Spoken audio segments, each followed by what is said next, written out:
cause of the Great Depression. We're now going to focus on life in the Depression. Now, I actually have a unique perspective on this. My father was born in 1937, so he was there when 45 hit. He would have been 8 years old, and he actually has some really cool stories about these things here, and I'll try to share them with it, along with a dish that he makes a ton for my daughter because she seems to love it, and you know, that's great, but it wears me out kind of thin. But I'll tell you the story about that as we go through. So the first thing is you don't have a job, right? Decent man, wanted a job, war veteran, paying on home college trained. He's a native Chicagoan, and the problem is these men can't get jobs. But more importantly, if you can't have a job, you can't have any food. So the first thing they set up are called bread lines. Here's a bread line in New York City. Notice it says free coffee and donuts for unemployed, and you had to get in a line. And by our standards, I've seen how you form lines today, and that's a scary thought. But here, if you push or shoved or anything like that, keep in mind there are thousands of people around you who would much gladly take your spot in line. Now, here's actually a memorial in New York City. They actually bronzed molds of 4 people to kind of commemorate how this was. And I think that's interesting. And so this is how you got your bread line, okay? Now, this is actually the most ironic, I would say, picture of the Great Depression. Notice they're in front of an old billboard that says world's highest standard of living. There's no way like the American way, and they have a bread line in front of this. And so that's just kind of irony at its fullest, right? How things were in the going there, and then the Depression hits and everything bottomed out. This is the true meaning of boom and bust. Now, the second place people go is a soup kitchen, a la YMCA or someplace like that. And so they would dish out the soup. And if you ever have the opportunity, Christmas time or anything like that, to go volunteer in a soup kitchen, please do. You'll meet a lot of interesting people, and they have stories to tell. And it's so much better than watching that Nicki Minaj or whoever else video you want to watch. You can get out and do something. Now, as people didn't have money to pay their rent, these things started popping up. They are little yellow notices, and they're called eviction notices. And so basically, you're asked to evict the places, and you leave because you're not paying your rent, etc.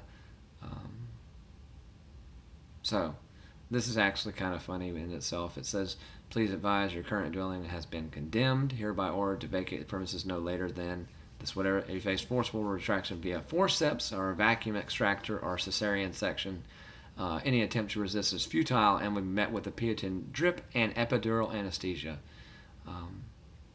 You can ask your mom about that. A lot of that has to do with that, but mainly also too that has to do with a baby. We're talking to a baby at this point. Okay, evict the womb. But an eviction notice on a house is nothing funny because they remove all your stuff and you now have to find a place to live. So these former people set up these little cardboard shacks, lean-tos, whatever you want to call them, and they call them shanty towns. Now, this is a shanty town in Central Park, New York City, around this time, and you can tell they're right on the railroad lines. The reason is railroad leads you into the city. Now, a nickname for a shanty town, they quickly, as we tend to do with society, instead of looking for an answer to a problem, we want someone to blame right now for our state and life. And so they said, this is a Hooverville. And so they're blaming President Hoover. And it went a little bit deeper. You'd cover yourself with a newspaper, it's a Hoover blanket. You walk around with your pockets out of your pants, and you call that a Hoover flag. And so it quickly became synonymous that Hoover's not doing this. Why? What did he tell us in 1928? Rugged individualism. I'm not going to do much to help you out. He does eventually try to do stuff, but it's not until 1931 as he's seeking re-election. And so a little bit too little too late in that sense.